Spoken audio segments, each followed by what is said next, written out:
ప్రియమైన దేవుని బిడ్డలందరికీ వందనాలు. ఈ దినము దేవుడు మనకిస్తున్న వాక్య భాగము 2వ కొరింథీయులకు రాసినటువంటి పత్రిక 3వ అధ్యాయము 11వ వచనం చూడండి. తగ్గిపోవున్నదే మహిమగలదై యుండిన ఎడల నిల్చున్నది మరి ఎక్కువ మహిమగలదై యుండును కదా. చూడండి, తగ్గిపోవున్నదే అంటే ఫుట్ నోట్లో ఏముంది? కొట్టివేయబడు అంటే ఎప్పుడు మనం కొట్టేస్తామంటే అది కంప్లీట్ అయిపోయింది, దాంతో మనకు పని లేదు అన్నప్పుడు కొట్టేస్తాం. అయితే ఇక్కడ మనము ఈ వచనం చూసినట్లయితే 14వ వచనం మనం చూసినట్లయితే, మరియు వారి మనసులు కఠినములాయను గనుక నేటి వరకును పాత నిబంధన చదివినప్పుడు అది క్రీస్తునందు కొట్టివేయబడనని వారికి తేటపరచబడక. క్రీస్తునందు కొట్టివేయబడ్డం అంటే ఏంటి? క్రీస్తు అంటే ఎవరు? అభిషేకించినవాడు. ఎందుకు అభిషేకించబడ్డవాడు? సిలువ వేయబడ్డానికి, ఇదే లోక పాపములు మోసుకొని పోవడానికి ఆయన అభిషేకించబడ్డాడు. అదేవిధంగా ఒక చిన్న ఎగ్జాంపుల్ మనం చూసుకోవచ్చు. సిలువ వేయబడ్డం అంటే శ్రమ అనుభవించటం, లేకుంటే కష్టం అనుభవించటం, తృణీకరించబడ్డం. ఇవన్నీ కూడా పొందేదానికి యేసుక్రీస్తు ప్రభువారు అభిషేకించబడి లోకానికి వచ్చినాడు. అది కూడా ఎందుకు? నిన్ను గురించి, నన్ను గురించి, నీ శిక్ష నా శిక్ష. తృణీకరించబడాల్సింది మనము, శ్రమను అనుభవించాల్సింది మనము, మన దోష శిక్షను భరించాల్సింది మనమే. అయితే యేసుక్రీస్తు ప్రభు వారు ఏం చేశారు? అది ఆయన మన యొక్క దోష శిక్షను భరించి ఆయన మనకు విడుదల అనుగ్రహిస్తూ వచ్చినాడు. అయితే ఈ క్రీస్తునందు కొట్టివేయబడటము అంటే ఈ కంప్లీటెడ్ ఆల్, ఆయన అంతా కూడా సంపూర్తి చేశాడు. పాత నిబంధన అంతా కూడా యేసుక్రీస్తు ప్రభులో నెరవేర్చబడింది. ఎట్లా నెరవేర్చబడుతుంది? నేను ఒక ఎగ్జాంపుల్ చెప్తాను. ఇప్పుడు పాత నిబంధన ఏం చెప్తుందంటే, నీ యొక్క ఆవరణము లేకుంటే నువ్వు ఉండే ప్రదేశము శుభ్రంగా ఉండాలి. అప్పుడు యేసుక్రీస్తు ప్రభువారు దేవుడు నీ ఇంటిలో సంచరిస్తాడు అని పాత నిబంధన చెప్తుంది.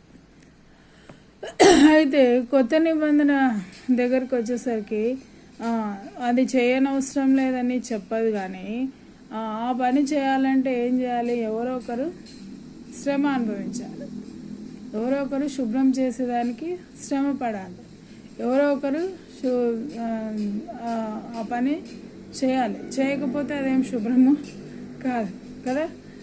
పైనుంచి ఏమన్నా వచ్చి చేస్తారంటే, ఎవరినైనా కూడా దేవుడు మనుషుల్ని పంపించి వాడుకుంటాడు, కానీ ఇంకా పైనుంచి ఏమి దేవదూతలు వచ్చి మనకేమి చేయరు. కొన్నిసార్లు ఎవరు లేనప్పుడు దేవదూతలు కూడా వచ్చి సహాయం చేస్తారు, అది వేరే సంగతి. అక్కడ ఎవరు లేనప్పుడు అలా కూడా దేవుడు వాడుకుంటాడు. అయితే ఎవరో ఒకరిని దేవుడు క్రీస్తు యొక్క స్థానంలోనికి, అంటే ఆయనతో సహా అని నేను చెప్పలేను, కానీ ఆయన శ్రమానుభవంలోనికి మనం కూడా రావాల్సి ఉంటుంది. అట్లాంటి శ్రమ అనుభవిస్తేనే అదేమవుతుంది? శుభ్రము అవుతుంది. శుభ్రం అయితేనే అప్పుడు దేవుడు అక్కడ నివసిస్తాడు. అదేవిధంగా మన హృదయంలో కూడా శుభ్రంగా ఉంచుకుంటేనే దేవుడు నివసిస్తాడు. ఇప్పుడు పాత నిబంధన గ్రంథంలో కొన్ని రూల్స్ రెగ్యులేషన్స్ ఉంటాయి. అయితే ఆ రూల్స్ ఫాలో అవ్వడం అంటే కొంతమంది కష్టం. ఎందుకు కష్టం అంటే అవి చేయడం వాళ్ళకి ఇష్టం ఉండదు కాబట్టి కష్టం అనిపిస్తుంది. అయితే ఈ కష్టాన్ని ఏం చేయాలి? అనుభవించాలి. కష్టాన్ని అనుభవించడం అంటే ఏంది? క్రీస్తు మనం కూడా సిలువ వేయబడాలి అని, అంటే ఏదైతే మనకి ఇష్టమో దానికి సిలువ వేయబడి దేవునికి ఏది ఇష్టమో అది మన జీవితంలో అనుమతించాలి. అప్పుడు దేవుడు ఏం చేస్తాడు, మన మన జీవితాల్లో ఆయన, మన హృదయాల్లో ఆయన నివసించడానికి ఇష్టపడతాడు. అంతేగాని నాకు ఇదే ఇష్టం కాబట్టి నేను ఇదే చేసుకుంటుంటా, నాకు టీవీ చూడటం అంటే ఇష్టం కాబట్టి నేను టీవీనే చూస్తా, లేకపోతే పక్కింట్లో ముచ్చట పెట్టడం అంటే ఇష్టం, నాకు ప్రార్థన చేయాలంటే ఇష్టం ఉండదు అంటే దేవుడు నీ జీవితంలో కార్యాలు చేసేదానికి ఇష్టపడాడు. నువ్వేం చేయాలి, పక్కింట్లో అక్కతో ముచ్చట పెట్టడం నీకు ఇష్టమైతే నువ్వేం చేయాలి, ఆ ముచ్చట్లు మానుకొని దేవునితో ముచ్చట పెట్టడం నేర్చుకోవాలి. దేవునితో ముచ్చట పెట్టడం అంటే ప్రార్థన చేయడం నేర్చుకోవాలి. తర్వాత ఇంకేం చేయాలి, నీకు షికార్లు తిరగడం ఎక్కువ ఇష్టం అనుకో, అనవసరంగా అంటే అవసరాన్ని బట్టి పని చేయొద్దని నేను చెప్పను, కానీ అనవసరంగా తిరుగుతూ ఉంటారు ఏమి పని పాట లేకుండా. అలాంటి తిరగటం అంటే ఇష్టం అనుకో, అప్పుడు నువ్వేం చేయాలి, నీ కాళ్ళకు ఖాళీగా కూర్చునేది నేర్పించాలి, కాబట్టి అలా మనం చేసినప్పుడు మనం ఏం చేస్తాము, అదే ఇక్కడ కొట్టివేయబడ్డం అంటే ఏంటి అనేది నేను మీకు చెప్తున్నాను.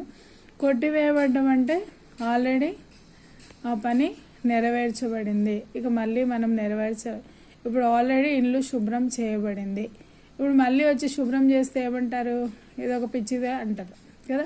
శుభ్రం లేనప్పుడు శుభ్రం చేస్తే అప్పుడు నేనేమంటారు, చాలా బాగా చేసింది, వెరీ గుడ్ అంటారు. కానీ ఆల్రెడీ శుభ్రం చేసినా కూడా ఇంకా మళ్ళీ వచ్చి దాన్నే గెలుకుంటూ ఉంటే మీకు ఏం పని పాట లేనట్లుంది, అందుకే అదే మళ్ళీ అది చేసిందే చేస్తూ ఉంటుంది అని అంటారు కదా. కాబట్టి మన హృదయమైనా సరే, మన ఇండ్లైనా సరే, మన శరీరమైనా సరే శుభ్రంగా ఉంచటానికి కొంచెం శ్రమ అనుభవించాలి. అప్పుడు కొన్నిసార్లు మానసికమైనటువంటి శ్రమ అనుభవించాలి. మానసికమైన శ్రమ అంటే మనకి ఇష్టం లేని పనులు చేయడం. మనకి ఇష్టం లేని పనులు చేస్తే మనకి మనసుకు చాలా కష్టం అనిపిస్తుంది. కానీ మనం ఏం చేయాల్సి ఉంటుంది, భరించాల్సి ఉంటుంది. భరించినప్పుడు దేవుడు ఏం చేస్తాడు, ఆయన కలుగజేసుకుంటాడు. ఆయనే వచ్చి మన యొక్క ప్రాబ్లమ్ని సాల్వ్ చేస్తాడు. ఒకవేళ నువ్వు భరించలేకపోతే దేవుని దగ్గర పోయి ఏడ్చు, అంతేగాని అనవసరంగా నువ్వు భేదాలు పెంచుకొని దేవుని యొక్క ఇంటిని లేకుంటే నీ హృదయమే దేవుని ఇల్లు అనుకో, నీ హృదయంలో ద్వేషం పెంచుకుంటూ ఉంటే, లేకపోతే అయిష్టత పెంచుకుంటూ ఉంటే, నీకు నెమ్మది లేని పరిస్థితి ఉంటే దేవుడు నీ హృదయంలో నివసించి దానికి ఇష్టపడ్డు. కాబట్టి అవన్నీ లేకుండా ఏదైతే నీకు కష్టంగా ఉందో అది దేవుని దగ్గర తీసుకుపోయి చెప్తే మంచిది. హిజ్కియా అదే చేశాడు. హిజ్కియా తన జీవితంలో ఇష్టం వచ్చినట్టు ఆ శత్రువు మాట్లాడుతూ ఉన్నాడు, లెటర్స్ పంపించాడు, మిమ్మల్ని ఎవరు విడిపించే వాళ్ళు ఎవరు లేరని సవాల్ చేస్తూ వచ్చినాడు. అయితే దేవుడు హిజ్కియా పోయి మళ్ళీ రాజుతో తిరగబడి మాట్లాడలేదు, కానీ తీసుకుని వచ్చి ఆ లెటర్ని దేవుని సన్నిధిలో పెట్టి ప్రార్థన చేస్తూ వచ్చినాడు. నీవే మాకు దిక్కు అన్నాడు. కాబట్టి దేవుడు దిక్కు అని మనం దేవుని దగ్గరకు వచ్చినప్పుడు ఆయన చేయలేని కార్యం అంటూ ఏది కూడా ఉండదు. ఈ దినాల్లో కొంతమంది మాకు దిక్కెవరు అని బాధపడుతూ ఉంటారు. మాకు దిక్కెవరు, మాకెవరు సహాయం చేస్తారు అని బాధపడుతూ ఉంటారు. సహాయం చేసే దేవుడు మనకు ఉండగా దిక్కెవరు అని ఏడవడం నీ మూర్ఖత్వం అని నేను అంటాను. కాబట్టి దేవుడు ఏమంటున్నాడు, ఈ ప్రయాసపడి భారం మోసుకుంటున్న సమస్త జనులారా అంటే మనమేమో బయట వాళ్ళ గురించి మాట్లాడతాం, కానీ సంఘం లోపల ఉండే వాళ్ళ గురించి కూడా ఈ మాట చెప్పబడతా ఉంది. మనం కూడా ఎవరైతే సంఘంలో వెలుపల ఉన్నా, సంఘం లోపల ఉన్నా, ఎవరైనా సరే ప్రయాసపడుతూ ఉంటే వారు యేసుక్రీస్తు ప్రభు దగ్గరకు వచ్చినప్పుడు వాళ్ళకు నెమ్మది, శాంతి, సమాధానాన్ని ఆయన దేవుడు ఇచ్చేవాడుగా ఉంటాడు. కాబట్టి మాకు దిక్కెవరు అని మనం అనవసరంగా మాట్లాడకూడదు. అలాంటి అలా చేసి వీళ్ళు మాకు దిక్కెవరు అనే మాట మన నోట, దేవుని పిల్లల నోట ఎప్పుడు కూడా రాకూడదు. ఎందుకంటే దేవుడు మనకు దిక్కుగా ఉన్నాడు, ఆయన మనకు సహాయం చేసేవాడుగా ఉన్నాడు, ఆయన మన కాపరి అయి ఉన్నాడు.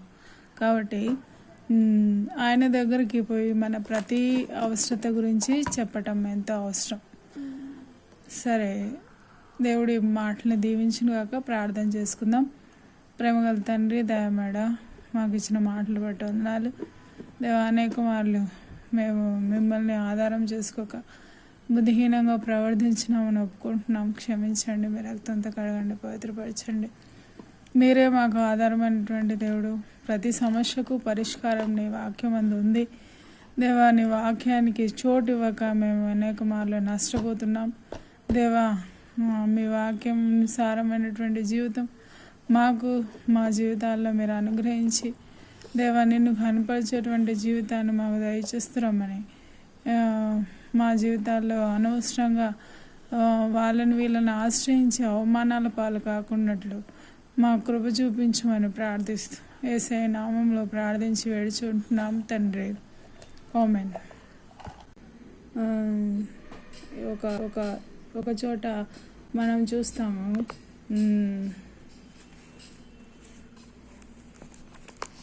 ఇక్కడ అలా చెప్తే చాలా భయంకరమైనటువంటి పరిస్థితి దేవుడు అనుమతిస్తాడు.